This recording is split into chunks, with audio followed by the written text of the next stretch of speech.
Hi everyone, welcome to Family Futures Resource Network's YouTube channel. My name is Lori and I want to welcome you to the Effective Co-Parenting Program.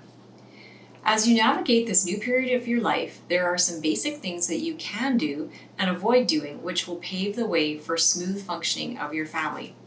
So first I'm going to go through some of the don'ts which co-parents should try to avoid doing.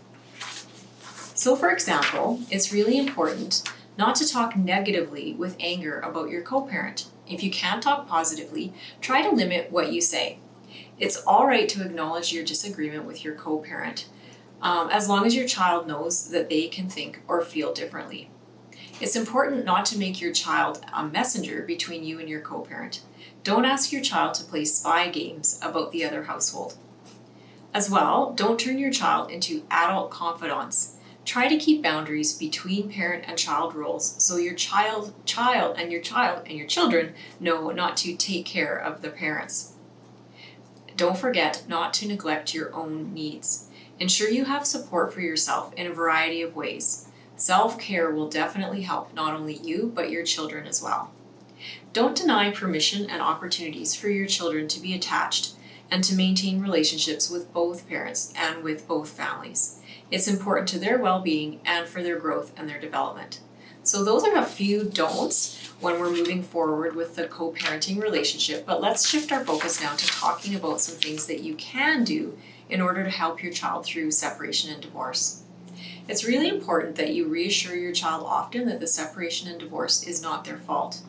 Reassuring them that both parents still love them even when you're living apart, and it's important to have those frank and honest conversations using age-appropriate discussions. It's important to avoid arguing in front of your children so that they won't learn that differences can be resolved by yelling and by fighting. Silence and retreat can also be a form of anger that can be an unhelpful and unproductive way of communicating.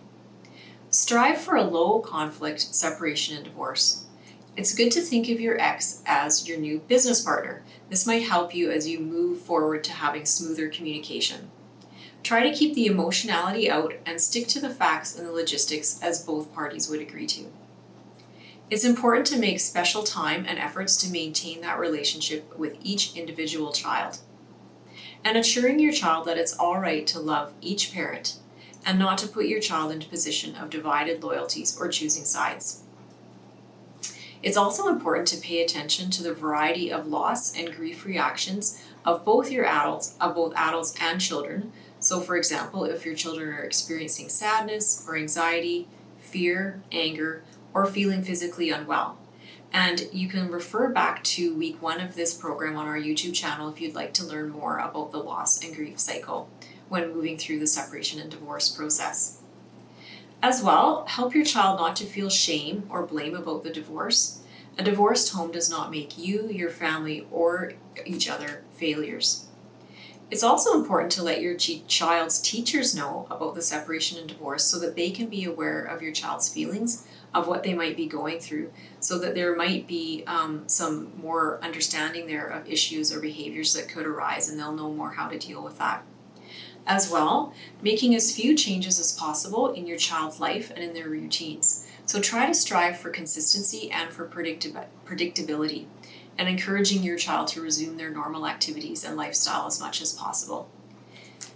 It's important to allocate family chores, which we all know, but do this in such a way as to not overburden your child. Make sure that your child is not asked to compensate for that distant or absent parent. Again, acknowledging your child's feelings about separation and divorce, including if your child does have some of those fantasy wishes for a reunited family, but don't offer them false hopes or angry denials. Being sensitive to the fact that your child may be in a different place and have a difference in perspective is really important.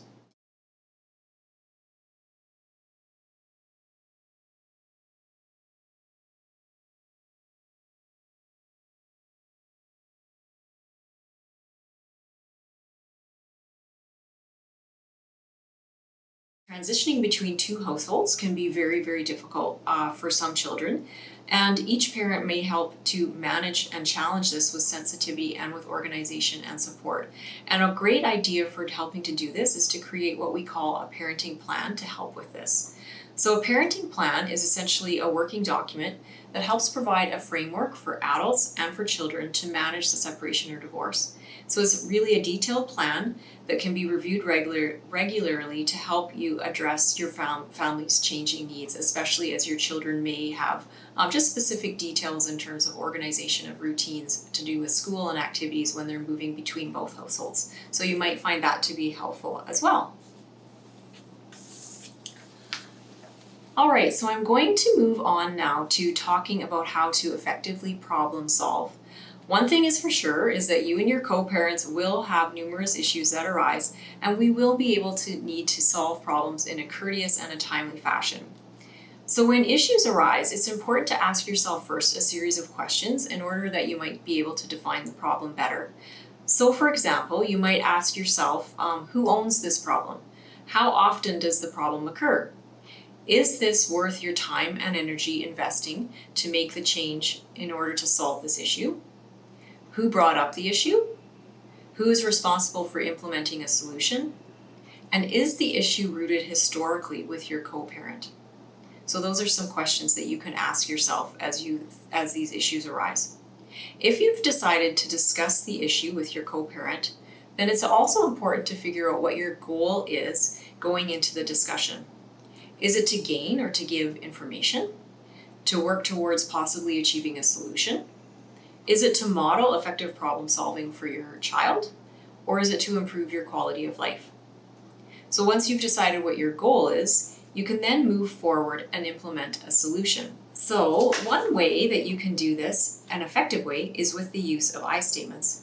I statements describe how you are feeling, and they do not put the other person on the defensive, so they can be a very effective way to communicate. So I'm going to talk a little bit more about I statements and how to use them.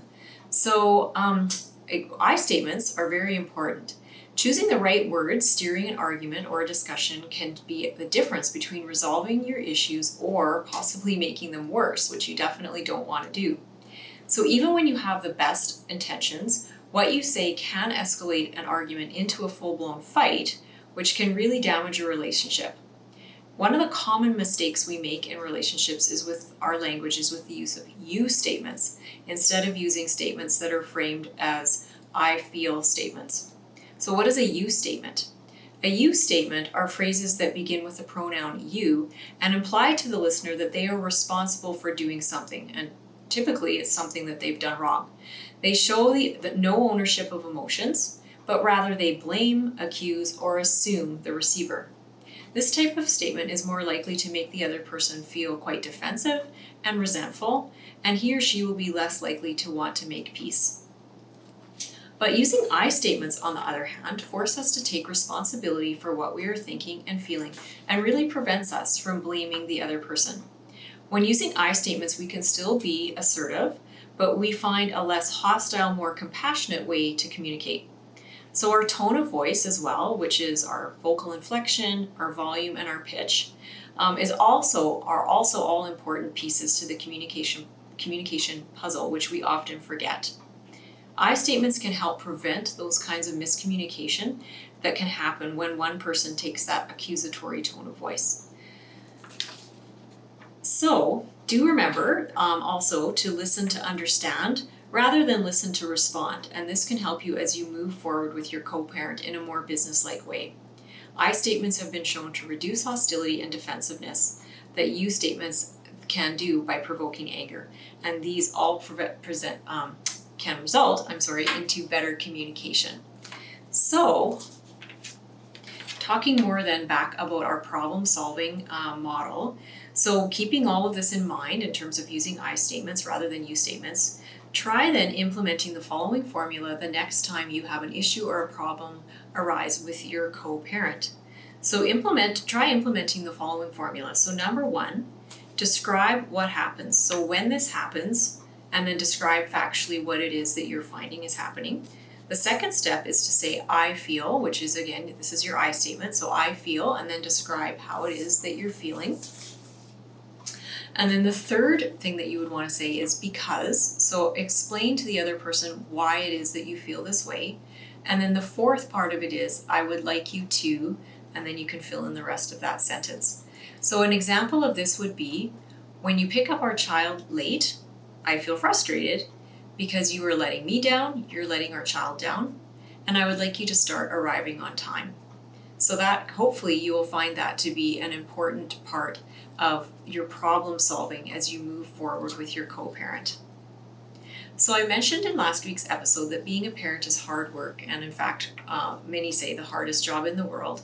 Looking after yourself as a parent is so important as it does ensure that you have energy to look after your family and to look after your child. And again, this can be emphasized even more when you're going through a really tough, difficult, challenging time. So this week, our self-care focus is on social connections. Sometimes it can be really challenging to maintain our social connections, especially when we are going through a difficult time. However, social supports are so important to our health and to our well-being. So try to take a few minutes this week to schedule a FaceTime meeting, a phone call, perhaps an outdoor meeting with a friend or a family member, even if it's a few weeks away. Having a social outing on the calendar can be motivating and it can be fun, especially during this time of increased social isolation. So that's it for this week, and I want to thank you so much for watching our Effective Co-Parenting program. If you enjoyed it and you would like to know when we post new videos, please like this video and subscribe to our channel.